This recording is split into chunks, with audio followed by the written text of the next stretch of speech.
Good morning guys. और 9 अगस्त के current affairs में हमारा पहला प्रश्न है, हाल ही में किसे पावर ग्रिड के सीएमडी के रूप में नियुक्त किया गया है? तो सही उत्तर होगा ऑप्शन ए, कांदी कुप्पा श्रीकांत को।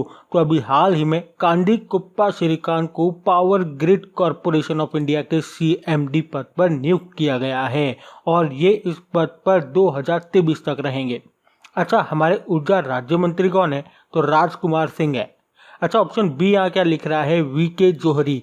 तो बॉर्डर सिक्योरिटी फोर्स के महानिदेशक यानी कि डायरेक्टर जनरल बने थे कौन? वीके जोहरी। ऑप्शन सी है राजीव कुमार। तो ये अभी हमारे वित्त सचिव फाइनेंस सेक्रेटरी बने थे।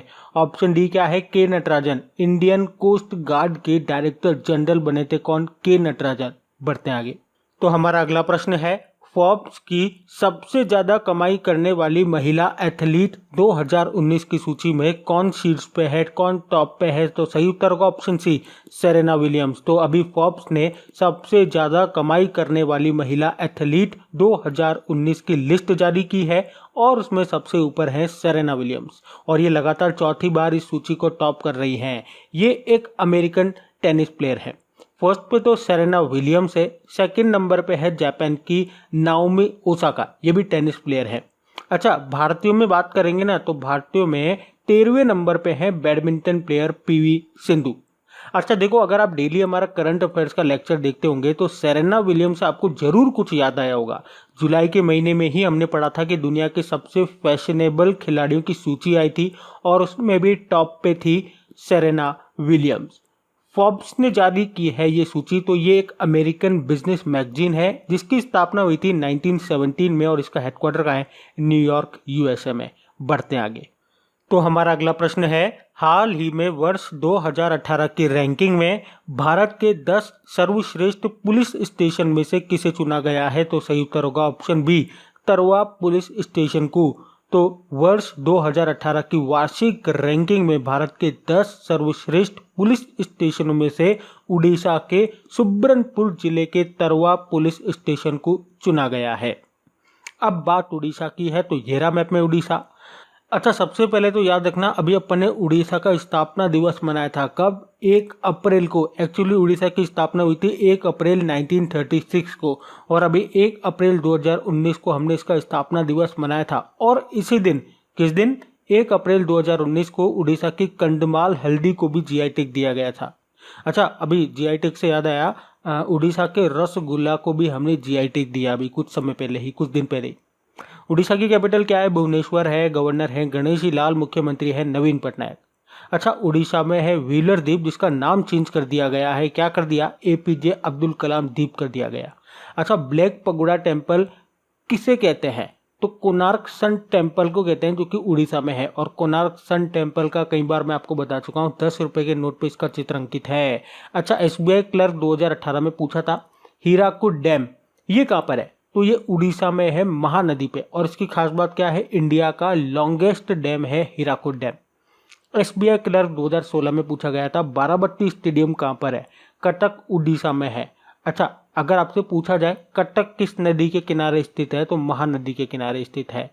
अच्छा, यहाँ पे ये जो आप देख रहे हो ये है भारत की सबसे बड़ी तटीय झील, चिल्का लेक इसे कहते हैं, लेगून झील है ये। अच्छा, उड़ीसा का प्राचीन नाम क्या है? कलिंग है। और आपको अभी एक और चीज याद रखनी है, नंदन कानन जूलॉजिकल पार्क अगर आपसे पूछा जाए तो कहाँ पर है? उड़ीसा में है। ये करंट में था क्योंकि हमारी जो आखिरी बनमानुस है जिसका नाम था बिन्नी, उसकी डेथ हो चुकी है यहीं पे, इसी जूलॉजिकल पार्क में। बढ़ते हैं आगे। तो हमारा अगला प्रश्न है, हाल ही में मिस वर्ल्ड डाइवर्सिटी का खिताब किसने जीता है? तो सही उत्तर होगा ऑप्शन डी, नाज जोशी ने। तो भारत की ट्रांससेक्सुअल महिला है नाज जोशी और इन्होंने लगातार तीसरी बार मिस वर्ल्ड डाइवर्सिटी का खिताब जीत करके इतिहास रच दिया है। अच्छा, ट्रांससेक्सुअल महिला मतलब क्या हो गया? जिसने अपना जेंडर चेंज किया हो, मतलब ये पहले लड़का थी और ये अब क्या बन गई? लड़की बन गई। अच्छा देखो, मिस वर्ल्ड डाइवर्सिटी 2019 ये जो कंपटीशन है ना, ये कहाँ पे हुआ? तो ये मॉरिशस की राजधानी पोर्ट लुई में हुआ। अच्छा, ऑप्शन ए क्या है? विदिशा बालियान। तो अभी कुछ समय पहले हमने पढ़ा था, मिस डीप वर्ल्ड 2019 का खिताब इन्होंने जीता। ये कहाँ से थी? उत्तर प्रदेश के मुजफ्फरनगर से। ऑप्शन बी है सुमन राव, तो ये राजस्थान की है, मिस इंडिया 2019 का खिताब इन्होंने जीता। ऑप्शन सी है शिवानी जाधव, ये छत्तीसगढ़ की हैं और मिस ग्रैंड इंडिया 2019 का खिताब जीता इन्होंने। अच्छा, इनके अलावा एक और नाम आप याद रखना, श्रेया शंकर का, जो कि बिहार से हैं, मिस इंडिया यूनाइटेड कॉन्टिनेंट 2019 का खिताब इन्होंने जीता। तो इस प्रश्न से नाज जोशी का नाम याद रखना। बढ़ते आगे। तो हमारा अगला प्रश्न है, अमेरिका स्थित वर्ल्ड रिसोर्सेज इंस्टीट्यूट द्वारा जारी जल संकट की सूची में शीर्ष पे कौन सा देश है, मतलब किस देश में सबसे ज्यादा जल का संकट है इस वर्ल्ड रिसोर्सेज इंस्टीट्यूट के अनुसार। तो सही उत्तर होगा ऑप्शन ए कतर। तो अभी हाल ही में अमेरिका स्थित वर्ल्ड रिसोर्सेज इंस्टीट्यूट ने जल संकट का सामना कर रहे देशों की एक सूची जारी की है और इस सूची में 17 देशों को रखा गया है, जिसमें टॉप पे है कतर, मतलब कतर में सबसे ज्यादा जल का संकट है। सेकंड नंबर पे इजराइल है, थर्ड नंबर पे लेबनान है। अच्छा, इन 17 देशों में भारत का भी नंबर है, भारत है 13वें स्थान पे। अब टॉप पे कतर है तो कतर को जानो, ये रहा मैप में कतर, कैपिटल क्या है, दोहा है। अच्छा, फीफा 2022 कहाँ पे होंगे, तो कतर में होंगे। अच्छा, अभी 2019 कतर ओपन भी तो हुआ था, टेनिस चैंपियनशिप थी ये भी एक आध महीने पहले, जिसे किसने जीता था, बेल्जियम की एलिस मर्टेंस ने।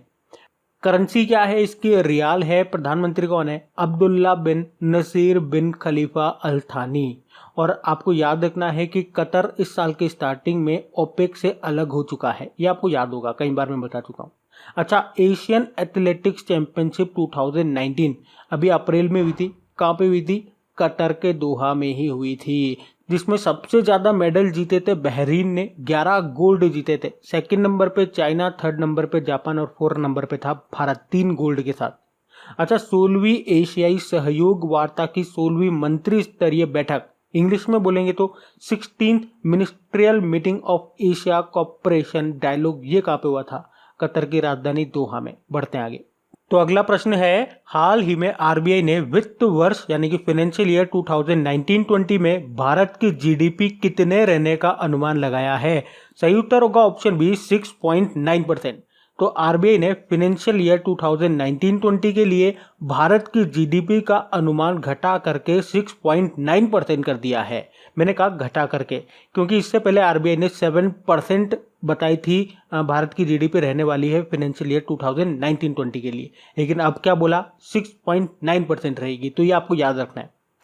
अच्छा देखो, इसके अलावा एक और पॉइंट मैं आपको बताता हूं कि आरबीआई ने अभी केंद्रीय भुगतान धोखाधड़ी रजिस्ट्री स्थापित करने का भी निर्णय लिया है, इंग्लिश में बोलेंगे तो सेंट्रल पेमेंट फ्रॉड रजिस्ट्री। अब ये क्या होता है, तो बैंकों के साथ जो धोखाधड़ी होती है ना, उन धोखाधड़ियों को, उन फ्रॉड को निगरानी करने के लिए, उन फ्रॉड की निगरानी करने के लिए आरबीआई सेटअप करेगी ये सेंट्रल पेमेंट फ्रॉड रजिस्ट्री, यानी कि केंद्रीय भुगतान धोखाधड़ी रजिस्ट्री। अब बात आरबीआई की है तो इसके बारे में जानो। इसकी स्थापना कब हुई थी, 1 अप्रैल 1935 को। इसका हेडक्वार्टर कहाँ पर है, मुंबई में, और इसके गवर्नर कौन है, शक्तिकांत दास हैं, जो कि 25वें नंबर के हैं। अच्छा, कल परसों भी मैंने आपको आरबीआई के बारे में बताया था, तो मैंने आपको ये भी बताया था कि अभी इनके सिग्नेचर वाला एक 20 रुपए का नोट आने वाला है मार्केट में, और उससे 3 इंपॉर्टेंट पॉइंट मैंने आपको बताए थे। तो उसका कलर कौन सा होगा, ग्रीनिश येलो, उसकी डायमेंशन होगी 63 × 129 mm की, और उस पर चित्र किसका होगा, एलोरा की गुफाएं, जो कि कहाँ पर है, औरंगाबाद महाराष्ट्र में है। अच्छा देखो, अभी एक करंट का ही मैं आपको क्वेश्चन बताता हूं कि आरबीआई के कार्यकारी निदेशक एग्जीक्यूटिव डायरेक्टर कौन बने थे, तो रवि मिश्रा बने थे। और आपको पता होगा वैसे तो आरबीआई में 4 डेप्यूटी गवर्नर थे, लेकिन उसमें से एक ने इस्तीफा दे दिया है, क्या नाम है उनका, विरल आचार्य है। उसके अलावा एनएस विश्वनाथन का कार्यकाल बढ़ा दिया गया है, इनका कार्यकाल अभी 2019 में खत्म हो गया था, लेकिन अब इनका कार्यकाल एक्सटेंड कर दिया गया है। अच्छा, अभी आरबीआई ने बैंक ऑफ चाइना को भी पूर्ण रूप से भारत में कार्य करने की अनुमति दे दी है। और कल ही मैंने आपको बताया था कि आरबीआई ने रेपो रेट को घटा करके कितना कर दिया है, 5.4% कर दिया है। रिवर्स रेपो रेट कितनी हो गई है, हमेशा इससे 0.25 कम होती है, तो 5.15%। आगे भी देख लो, मार्जिनल स्टैंडिंग फैसिलिटी कितनी हो गई है, 5.65%, और बैंक रेट जितनी एमएसएफ होती है ना, उतनी बैंक रेट होती है, 5.65%।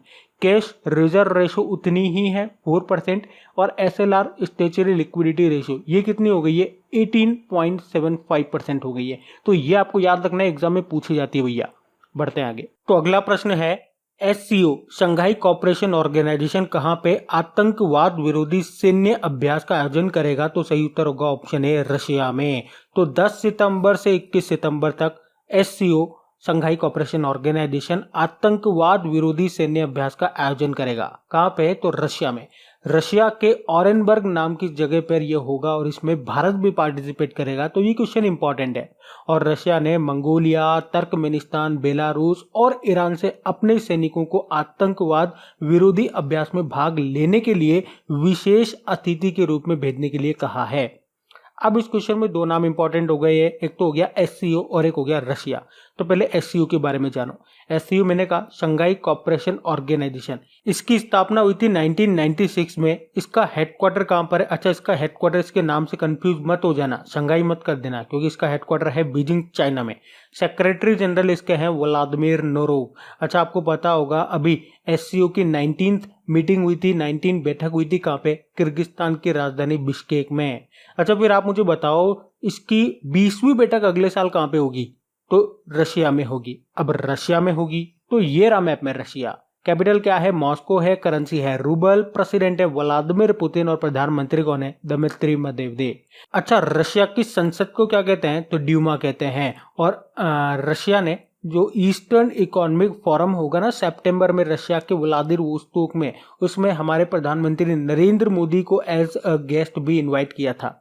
और अभी आपको पता हो तो हमारी भारतीय वायुसेना ने रशिया से 1500 करोड़ रुपए की R-27 air to air missile खरीदने के लिए समझौता भी किया था। अच्छा, आप मुझे बताओ अभी किस देश ने स्वतंत्र इंटरनेट के निर्माण के लिए एक कानून, इंग्लिश में बोलेंगे तो सॉवरेन इंटरनेट लॉ पर हस्ताक्षर किए? तो आंसर क्या होगा? रशिया ने। अच्छा, फिर एक और प्रश्न आप मुझे बता दो कि वर्ल्ड स्किल्स इंटरनेशनल कंपटीशन 2019 ये कहाँ पे होगा? तो ये अभी 22 से 27 अगस्त में होगा, रशिया में ही होगा, रशिया के कजान में होगा। बढ़ते हैं आगे। तो अगला प्रश्न है, हाल ही में ओयो ने दक्षिण पूर्व एशिया और मध्य पूर्व के लिए सीईओ के रूप में किसे नियुक्त किया है? तो सही उत्तर होगा ऑप्शन सी, मंदार वैद्य को। तो होटल बुकिंग ऐप है ये ओयो, और इसने अभी साउथ ईस्ट एशिया और मिडल ईस्ट के लिए सीईओ के रूप में मंदार वैद्य को नियुक्त किया है। अच्छा, ऑप्शन ए क्या लिख रहा है? तो सुभाष चंद्र गर्ग अभी हमारे पावर सेक्रेटरी ऊर्जा सचिव बने ही है। ऑप्शन बी है मनीष मल्होत्रा, ट्विटर इंडिया के एमडी सीईओ बने थे ये।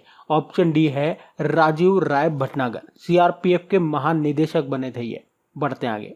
तो अगला प्रश्न है, हाल ही में पाकिस्तान ने भारतीय उच्चायुक्त यानी कि हाई कमिश्नर को निष्कासित कर दिया है, मतलब वहां से हटा दिया है। तो आपको उनका नाम बताना, यानी कि पाकिस्तान में जो भारतीय हाई कमिश्नर थे ना, उनका नाम क्या है? तो आंसर होगा ऑप्शन ए, अजय बिसारिया। तो अभी हाल ही में आपको पता होगा कि भारत ने कश्मीर क्षेत्र से विशेष दर्जा वापस ले लिया है, यानी कि आर्टिकल 370 को ख़त्म कर दिया है। तो उसके बाद पाकिस्तान का दिमाग खराब हो गया। खैर, वो तो पहले ही था, लेकिन अब वो अजीब सी हरकतें कर रहा है। जैसे कि पाकिस्तान ने क्या करा कि पाकिस्तान में जो भारतीय हाई कमिश्नर थे अजय बिसारिया, उनको निष्कासित कर दिया है। अच्छा, आप में से मुझे कौन बताएगा, अभी 2-3 महीने पहले की बात है, मई जून के आसपास की, पाकिस्तान ने भारत में अपने हाई कमिश्नर को अपॉइंट किया था। तो उनका नाम है मोइन उल हक। भेजा नहीं था, यहाँ आए नहीं थे, बस अपॉइंट किया था, नियुक्त किया था। अच्छा, इसी के साथ मैं आपको बता दूं कि पाकिस्तान ने अभी भारत के साथ अपने व्यापारिक रिश्तों को भी ख़त्म कर दिया है। एक्चुअली पाकिस्तान को बता देना चाहेंगे कि भैया वो हमारे साथ अपने व्यापारिक रिश्तों को ख़त्म नहीं कर रहा है, वो धीरे धीरे अपने आप को ही ख़त्म कर रहा है। अभी आपको पता होगा पुलवामा अटैक के बाद पाकिस्तान ने हमारे लिए जो हवाई रास्ते होते हैं वो बंद कर दिए थे कि हमारे एरोप्लेन उसके ऊपर से नहीं जा सकते हैं। तो फिर वापस खोल दिए थे, लेकिन अब उसने वापस बंद कर दिए। तो कुछ अजीब रिएक्शन नहीं दे रहा है ये। अब पाकिस्तान ने करा है तो अजीब ही देगा, तो इसको बारे में जान लो। ये रहा मैप में पाकिस्तान। कैपिटल क्या है? इस्लामाबाद है। करेंसी क्या है? पाकिस्तानी रुपया है। प्रेसिडेंट है 13वें नंबर के आरिफ अलवी और प्रधानमंत्री हैं इमरान खान। यही कर रहे हैं सारे काम। एशिया कप क्रिकेट 2020 की मेज़बानी कौन करेगा? किसको मिली है? तो पाकिस्तान को मिली है। अच्छा, पाकिस्तान की अभी खुफिया एजेंसी है ISI, उसके प्रमुख भी बने थे कौन? फैज़ हमीद बने थे। ISI का मतलब इंटर सर्विस इंटेलिजेंस। अच्छा, आपको पता होगा शाहिद अफरीदी की ऑटोबायोग्राफी भी आई थी, उसका नाम क्या है? गेम चेंजर है। और भारत पाकिस्तान के बीच की जो बॉर्डर लाइन है ना, उसे क्या कहते हैं? रेड क्लिफ लाइन कहते हैं। अच्छा देखो, मैं आपको बता दूं कि भारत और पाकिस्तान के बीच में 2 ट्रेनें चलती हैं।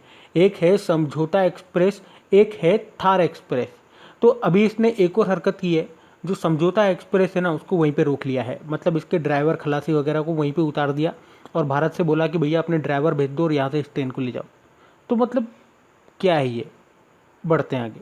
तो अगला प्रश्न है, हाल ही में आरबीआई ने एनईएफटी के जरिए फंड ट्रांसफर की सेवा कितने घंटे देने की अनुमति दी है? सही उत्तर होगा ऑप्शन डी 24 आवर। तो अब आरबीआई ने एनईएफटी के द्वारा फंड ट्रांसफर करने की सेवा को 24 घंटे यानी कि 24/7 चलाने की अनुमति दे दी है।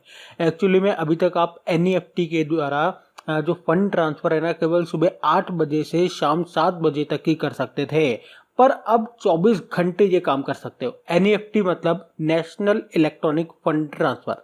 अच्छा देखो, अगर आप डेली हमारा करंट अफेयर्स का लेक्चर पढ़ते होंगे ना, तो मैंने आपको बताया था कुछ समय पहले ही कि डिजिटल ट्रांजैक्शन को बढ़ावा देने के लिए एक समिति बनाई थी आरबीआई ने, नंदन नीलेकणी समिति, पता है आपको। और फिर नंदन नीलेकणी समिति ने अभी आरबीआई को अपनी रिपोर्ट दी और उसमें कहा कि भारत को अगर डिजिटल ट्रांजैक्शन में बढ़ावा देना है तो आरबीआई को आरटीजीएस और एनईएफटी में जो वो फंड ट्रांसफर के वक्त चार्जेस लेता है ना, तो उसको खत्म करना पड़ेगा। तो अब आरटीजीएस और एनईएफटी अगर आप यूज करते हो तो आपको चार्जेस नहीं देने पड़ेंगे, क्योंकि ये खत्म कर दिए गए हैं। अच्छा, एनईएफटी तो ठीक है, अभी मैंने फुल फॉर्म बता दिया। आरटीजीएस मतलब रियल टाइम ग्रोस सेटलमेंट। अच्छा, लिमिट की अगर देखो, चार्जेस तो खत्म हो गए, लिमिट की अगर बात कर लें तो एनईएफटी में तो मिनिमम लिमिट भी नहीं है और मैक्सिमम लिमिट भी नहीं है। आप मिनिमम में 1 रुपया भी भेज दो, मैक्सिमम में कितना भी भेजो। लेकिन आरटीजीएस में मिनिमम लिमिट है, मिनिमम आपको 2 लाख तो भेजने ही पड़ेंगे और मैक्सिमम की कोई लिमिट नहीं है। और आरबीआई के बारे में पहले ही क्वेश्चन में हम देख चुके हैं, तो बढ़ते हैं आगे। तो अगला प्रश्न है, हाल ही में किसने ई रोजगार समाचार लॉन्च किया है? तो सही उत्तर होगा ऑप्शन बी, प्रकाश जावड़ेकर ने। तो अभी हाल ही में हमारे केंद्रीय सूचना और प्रसारण मंत्री हैं प्रकाश जावड़ेकर, और इन्होंने ही ई रोजगार समाचार को लॉन्च किया है। ये जो ई रोजगार समाचार है ना, ये इंग्लिश में जो आपका एम्प्लॉयमेंट न्यूज आता है उसका हिंदी संस्करण होगा। अच्छा, रोजगार समाचार जो है वो भारत सरकार के सूचना और प्रसारण मंत्रालय की प्रमुख साप्ताहिक रोजगार पत्रिका है। तो बताओ, हमारे केंद्रीय सूचना और प्रसारण मंत्री कौन है? कौन है union minister of information and broadcasting? तो आंसर होगा प्रकाश जावड़ेकर। बढ़ते हैं आगे। तो अगला प्रश्न है, हाल ही में किसे भारत रत्न से सम्मानित किया गया है? तो सही उत्तर होगा ऑप्शन डी, उपर्युक्त सभी को। अच्छा, यहाँ पे लिख रहा है प्रणब मुखर्जी। तो भारत के पूर्व राष्ट्रपति हैं प्रणब मुखर्जी, और उन्हें अभी भारत के सर्वोच्च नागरिक सम्मान पुरस्कार भारत रत्न से सम्मानित किया गया है। ये 2012 से 2017 तक भारत के 13वें नंबर के राष्ट्रपति थे, और उससे पहले 2009 से 2012 तक भारत के केंद्रीय वित्त मंत्री रह चुके हैं। अच्छा, प्रणब मुखर्जी के अलावा भारतीय जनसंघ के नेता यानी कि कौन, नानाजी देशमुख, जो कि समाज सेवक थे, और गायक भूपेन हजारिका को मरणोपरांत भारत रत्न से सम्मानित किया गया है। अच्छा देखो, ये प्रश्न तो वैसे मैं आपको पहले भी बता चुका हूं जब इसकी घोषणा की गई थी, लेकिन अभी मैं आपको फिर बता रहा हूं जब इनको ये दे दिया गया है 8 अगस्त को। भारत रत्न भारत का सर्वोच्च नागरिक सम्मान है, भारत रत्न। अब बात करेंगे कल के वीडियो में पूछे गए प्रश्न के उत्तर की। तो कल के वीडियो में आपसे पूछा गया था कि अमेरिका ने किसे करेंसी मैनिपुलेटेड टैग दिया है? तो सही उत्तर था ऑप्शन डी, चाइना को। आप सभी ने प्रश्न का बिल्कुल सही उत्तर दिया है। अब आप लोगों का एक छोटा सा टेस्ट लिया जाएगा। आप लोगों से मैं कुछ क्वेश्चन पूछूंगा, तो आपको वीडियो को पॉज करना है और उनको सॉल्व करना है। तो ये रहे क्वेश्चन आपके सामने, वीडियो को पॉज करिए और फिर इन्हें सॉल्व करिए। तो उम्मीद करूंगा वीडियो को पॉज करके आपने इनको सॉल्व कर लिया होगा। अब मैं आपको इनको सॉल्व कराता हूं, पर यहाँ पे नहीं, पजल वाले वीडियो में हम इनको सॉल्व करेंगे, और इसी के साथ साथ पुराने डेज के इंपॉर्टेंट करंट अफेयर्स का भी हम रिवीजन करेंगे। साथ में कुछ इंपॉर्टेंट स्टैटिक्स भी हम बात करेंगे और कुछ इंपॉर्टेंट डेज पे भी हम बात करेंगे, क्योंकि इंपॉर्टेंट डेज आपके एग्जाम में आते हैं तो वो इंपॉर्टेंट हो जाते हैं। और अगर आप डेली पजल के वीडियोस देख रहे होंगे ना, तो अब इंपॉर्टेंट डेज में आप में काफ़ी इंप्रूवमेंट आया भी होगा। आप अपने आप से बात करिए, आपको इंप्रूवमेंट दिखा होगा। और 10 मिनट के अंदर हम लगभग 50 क्वेश्चन का रिवीजन कर लेते हैं। तो पजल वाला वीडियो आप जरूर देखिएगा, इसका लिंक आपको यहाँ पे ये मिल जाएगा, ये यहाँ पे आपको दिख रहा होगा। इस पे आप क्लिक करके डायरेक्ट वहाँ पे जा सकते हैं। और देखिए, अगर वीडियो आपको अच्छा लगता है, इससे बेनिफिट आपको मिलता है, तो प्लीज़ आप मुझे सपोर्ट जरूर करा करें। इन वीडियोज़ को लाइक और शेयर जरूर करा करें। जो भी आपका व्हाट्सएप और फेसबुक ग्रुप हो गया ना, प्लीज़ इसको शेयर जरूर कर दिया कीजिए। और अगर ये क्वेश्चन आपको आता है तो कमेंट बॉक्स में ज़रूर टाइप करिए। चलिए मिलते हैं पजल वाले वीडियो में।